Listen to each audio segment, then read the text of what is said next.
Welcome সবাইকে Piyali's blog চ্যানেলে। তো এখন বাজছে সকাল ওই 7:30টার মতো। তো আমি ঘুম থেকে এই জাস্ট একটু আগেই উঠে তাড়াতাড়ি করে ফ্রেশ হয়ে নিলাম, নিয়ে এখন দুষ্টুর খাবার রেডি করছি। আর দুষ্টুও কিন্তু ঘুম থেকে উঠে পড়েছে, ও এখন খেলা করছে আর আমি ওর ব্রেকফাস্টটা রেডি করব এখন। তো চলো তাহলে ব্রেকফাস্ট রেসিপিটা তোমাদের সঙ্গে শেয়ার করা যাক। তো টাইটেলে যা লেখা আছে একদম সেই অনুযায়ী ভিডিওটা এগোবো। তো আজকে তোমাদের সঙ্গে শেয়ার করব যে দুষ্টুর ব্রেকফাস্ট এবং লাঞ্চে আমি কি ধরনের সলিড খাবার ওকে খাওয়াই। তো সেটা নিয়েই মোটামুটি আজকের ভিডিওটা, এবং দুষ্টুর সঙ্গে আমি কিভাবে সময় কাটাই, তো সকাল থেকে দুপুর কি কি কাজ করে থাকি এবং দুষ্টুকে কিভাবে সামলাই, তো সেটা নিয়েই আজকের ভিডিওটা। তো চলো ভিডিওটা এগোনো যাক। তো এই যে আমি চলে এসেছি এখন ওর ব্রেকফাস্টটা বানাতে। আর আজকে ওকে ব্রেকফাস্টে আমি দেবো সেরেল্যাক, যেটা আমি নিজে বানিয়েছি, হোমমেড সেরেল্যাক। আর এটা কিন্তু খুবই ভালো একটা সেরেল্যাক, দুষ্টু মোটামুটি খুব ভালোই পছন্দ করে। তো এটাই এখন বানাবো, এই যে রান্না করে নিচ্ছি। আর এই রেসিপি এই হোমমেড সেরেল্যাকটা তৈরি করার রেসিপি কিন্তু আমার আগে ভিডিওতে ছাড়া আছে। তোমরা যদি দেখতে চাও আবার, তাহলে কমেন্টে বলো, আমি অবশ্যই তোমাদেরকে এই রেসিপিটা দিয়ে দেব পরের একটা ভিডিওতে। আর ওদিকে খাবারটা তো বসিয়ে এলাম, খাবারটা হতে থাক। আমি গ্যাসটা একদম লো করে দিয়ে এসেছি। আর এদিকে দুষ্টু যেই বাসি জামাটা পরেছিল সেটা পাল্টে এখন ওর মুখটা একটু জল দিয়ে ধুয়ে দিলাম আমি। আর দাঁতও যেহেতু উঠে গেছে, একটু হাত দিয়ে গালটা জল দিয়ে পরিষ্কার করে দিলাম। দিয়ে এই যে এখন পাউডার লাগিয়ে দিচ্ছি সারা গায়ে। আর গরমকালে তো পাউডার বারবার লাগাই, ঘেমে যাবে জামাটা পাল্টে আবার বারবার লাগিয়ে দিই। এইভাবেই আমি দুষ্টুকে দেখি, ঘেমে গেলেই পাউডার লাগিয়ে দিই, গাটা মুছে আর জামাটাও পাল্টে দিই। আর এই যে ও এখন একটু নিজে নিজে পাউডার মাখার চেষ্টা করছে। তো তারপরে এই যে জামাটা পরিয়ে দিলাম। আর এখন ওকে একটা কাজলের টিপ দিয়ে দেব। আর দুষ্টু কিন্তু টিপ পরতে খুবই ভালোবাসে, যখন ওকে আমি কাজলের টিপটা লাগাই তখন একদমই নড়াচড়া করে না, পরে নেয়। আবার মাঝে মাঝে একটু দুষ্টুমি করে, এই যে যেমন এখন করছে, অন্যমনস্ক হয়ে গেছে। যদি বলি এই দেখো টিপ টিপ, তাহলে আবার পরে নেবে। এই যে যেই বলেছি হাতে দেখিয়েছি টিপ, তখন আবার পরে নিল। কিন্তু জামা কাপড় পরাতে গেলে ছোটাছুটি লাফালাফি যেটাও করতেই থাকে। এই যে ওকে ফ্রেশ করানো হয়ে গেছে আমার। এবার ওর ব্রেকফাস্টটা আমি লাভিয়ে নেব। আর ওই রান্নাটা হচ্ছে, মাঝখানে গিয়ে আমি একটু নেড়ে ওর ভেতরে একটু নুন দিয়ে দিয়েছি, যেহেতু ওটা চাল ডাল আর ড্রাই ফ্রুটসও আছে ওর মধ্যে।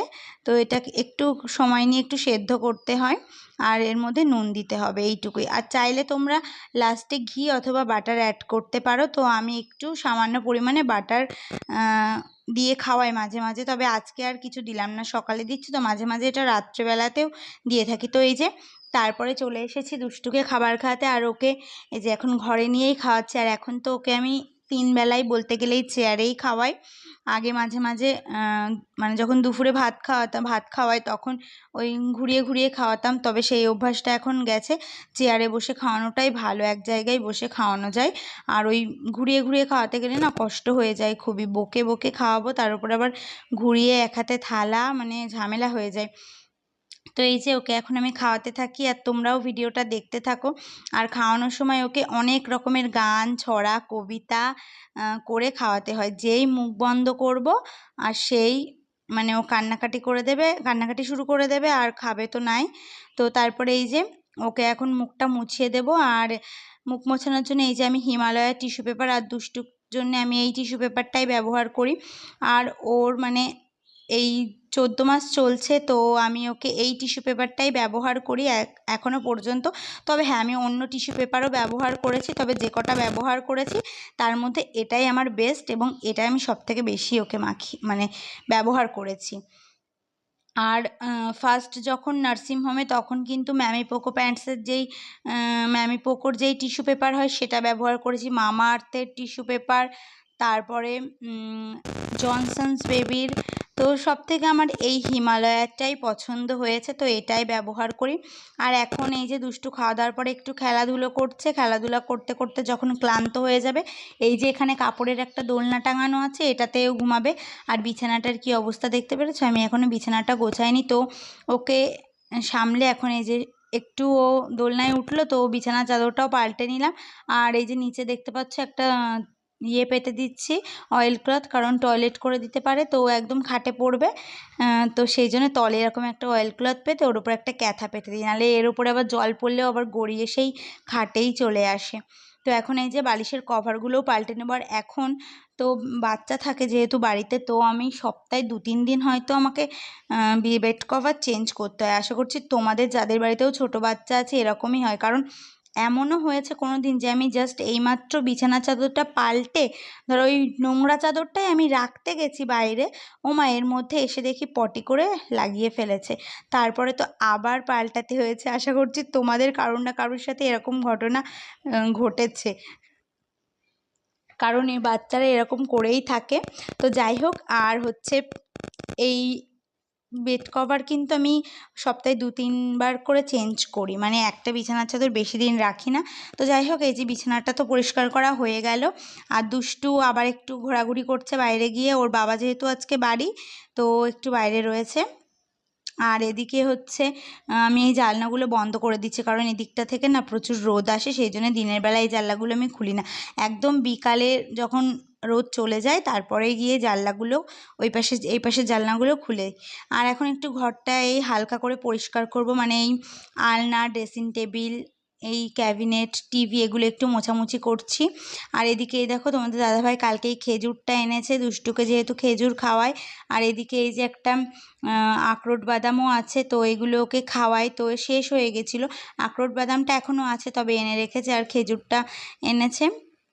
তবে ওকে আমি এটা দিয়ে, খেজুরটা কিভাবে দিই বলো তো, মাখানা দিয়ে একটা ড্রাই ফ্রুটস লাড্ডু মতো তৈরি করে দিই, তবে ইদানিং আমি মাখানাটা না পাচ্ছি না মার্কেটে, তো সেই জন্য ওই লাড্ডুটাও আর তৈরি করা হচ্ছে না। মাখানাটা যদি পাই তো আবার আমি ওকে মানে ওই লাড্ডুটা তৈরি করে খাওয়াতে পারবো। তো যাই হোক, এখন আবার এই যে লাঞ্চের প্রিপারেশান নিয়ে চলে এসেছি, দুপুরের খাবারটা রেডি করব। তো দুষ্টুকে কিন্তু প্লেন ন্যানপ্রো দুধ খাইয়ে ঘুম পাড়িয়ে দিয়েছি, দোলনার মধ্যে উঠে স্নান করবে, করে তারপরে এই খাবারটা খাবেও। দুপুরের যে লাঞ্চটা আর কি, এখানে হচ্ছে জ্যান্ত শিঙি মাছ আছে, আর ওদিকে আমি আলু আর পটল আর সামান্য কয়েক টুকরো পেঁয়াজ নিয়েছি, তাহলে একটু ঝোলটা একটু টেস্ট হবে। আর আজকে কিন্তু আরোহীও এসেছে আমাদের বাড়িতে, সেই জন্যে মাছের পরিমাণটা একটু বেশি দেখতে পাচ্ছ, যেহেতু আরোহী আর দুষ্টু খাবে দুজনার মতো। আর চলো আমি মাছের ঝোলটা কিভাবে রান্না করি তো তোমাদের সঙ্গে একবার শেয়ার করি, এর আগেও কিন্তু আমি শেয়ার করেছি। তো এই যে কড়াইতে দেখো তেল দিয়ে দিয়েছি, একটু বেশি পরিমাণেই তেলটা দিলাম, যেহেতু অনেকগুলোই মাছ আছে। আর এই মাছটা কড়াইতে দিলেই মানে পটপট করে ফোটে, আমি মাছটা দিয়েই পালিয়ে চলে গেছি দূরে। তো তারপরে এই যে মাছটা হালকা করে ভেজে নিলাম, তার কারণ হচ্ছে এটা জ্যান্ত মাছ, সেই জন্য বেশি ভাজলে আর মানে টেস্টটা থাকে না। তো তারপরে এখানে আমি 5 ফোড়ন দিয়ে দিলাম, তারপরে এই যে আলু, পটল, পেঁয়াজ যেগুলো কেটে রেখেছিলাম সেগুলোকে তেলের মধ্যে ভালো করে একটু ভেজে নেব। আর নুন দিয়ে দিলাম, এরপরে নুন আর হলুদ দিয়ে দিয়েছি, দিয়ে এবার এটাকে ভেজে, কিছুই না এর মধ্যে আর কিচ্ছু যাবে না, জল দিয়ে দেব, জল দিয়ে এটা সেদ্ধ হতে থাকবে। তারপরে যখন ঢাকনাটা দিয়ে দেব, দিয়ে যখন দেখব মোটামুটি সেদ্ধ হয়ে গেছে, তারপরে মাছগুলোকে দিয়ে দিতে হবে, দিয়ে আরেকটু ফুটিয়ে নামিয়ে নিতে হবে। তো এদিকে তো জলটা দিয়ে দিলাম, তো মাছের ঝোলটা হতে থাক।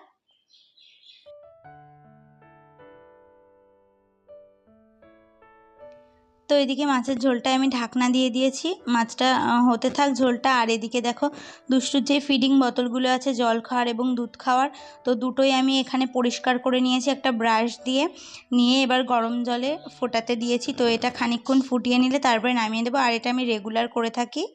তো এখন 11:30 বাজে, আর আমি স্নানটা কমপ্লিট করে নিলাম, তার কারণ হচ্ছে দুষ্টুকে স্নান করাবো, আর তারপরে আবার আরোহী এসছে, তোমাদের দাদাভাই গিয়ে আরোহীকে এনেছে সেই জন্যে।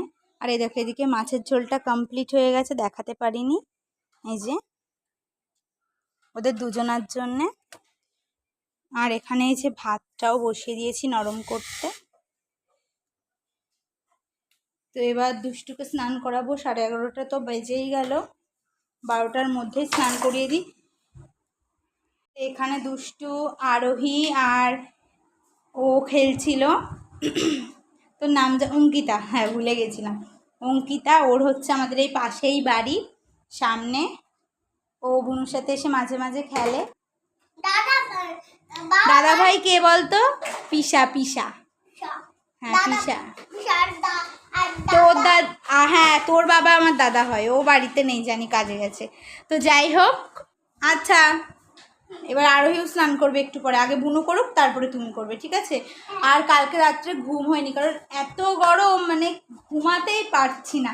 আর দুষ্টুকে কালকে আমি ডাইপার পরাইনি রাত্রে, ও সারা খাট টয়লেট করে করে ভিজিয়েছে। আর হচ্ছে সেই জন্য বারবার উঠে উঠে পাল্টাতে হয়েছে। কালকে ওর বাবা ওকে ঘুম পাড়িয়ে দিয়েছিল, তো আমার না আলিশি লাগছিল, আর উঠে আর ডাইপারটা ওকে পরানো হয়নি। তো সেই জন্যে বারবার উঠছিলাম, আর গরমে মানে আমি ওর তিনজনে না শোয়া যাচ্ছে না আমাদের খাটে পর পর করে। আর ওকে ছোট মশারি দিয়েছিলাম, বড় মশারি দিলে অসুবিধা নেই। আর আমি ফার্স্টে তোমাদের দাদাভাই শোয়, তারপরে আমি, তারপরে কোলবালিশ, আমি আবার কোলবালিশ ছাড়া ঘুমাতে পারি না। তারপরে আবার দুষ্টু, ও দু সাইডে দুটো কোলবালিশ, ও তোষক, মানে অনেক কিছু হয়ে যায় খাটে। তো যাই হোক, এখন ওদেরকে খাওয়া দাওয়া কমপ্লিট করানোর পর আবার আরোহীকে একটু পড়াতে বসাবো। ওর আবার বিকেলে পড়া আছে। তো বৌদি হচ্ছে ওর যে হোম টাস্ক দিয়েছিল ম্যাম, তো সেগুলো পাঠিয়ে দিয়েছে, একটা ও কমপ্লিট করিনি, তো সেটা করিয়ে তারপরে আমরাও ঘুমাবো সবাই। চল। তো স্নান করানো তো কমপ্লিট হয়ে গেছে, আর এখানে দুপুরের লাঞ্চটাও আমি কমপ্লিট করে নিয়েছি। এই যে এখানে হচ্ছে ভাত, মাছের ঝোল, সবজি দিয়ে মেখে নিয়েছি, আর মাছটা আলাদা নিয়েছি প্লেটে, মাছটা বেছে বেছে খাওয়াবো। তো এই যে দুষ্টুকে এখন চেয়ারেও বসিয়ে দিয়েছি, আর একটা ট্রে আনতে গেছিলাম। এই চেয়ারটার সঙ্গে আমাকে একটা ট্রে দিয়েছিল, যেটা ওপরে রাখি না, দুষ্টু বারবার ফেলে দেয়, তো ভাবলাম খাটে এখানে বসে খাওয়াবো, খাবারটা খাটের ওপরে রাখবো, তো ট্রেটার ওপরেই রাখলাম। তো ওই যে আমি একটু চলে গেছিলাম বলে আবার কান্নাকাটি করছিল। তো আজকের এটাই ওর দুপুরের লাঞ্চ। তো আমি এরকম ধরনেরই খাবার ওকে ঘুরিয়ে ফিরিয়ে খাওয়াই, তো একদিন মাছ, একদিন ডিম, কোনো দিন চিকেন। তো যাই হোক, তো আজকের ভিডিওটা দেখতে দেখতে যারা একদম শেষ অবধি চলে এলে, যদি ভালো লাগে অবশ্যই একটা লাইক, কমেন্ট এবং শেয়ার করে দেবে। আর যারা যারা এখনও সাবস্ক্রাইব করনি, সাবস্ক্রাইব করে পাশে থাকা বেল বাটনটি অবশ্যই প্রেস করে দেবে, আর কমেন্টে জানাবে কেমন হয়েছে ভিডিওটা। তো চলো আজকের মতো টাটা, আবার নেক্সট ভিডিওর সাথে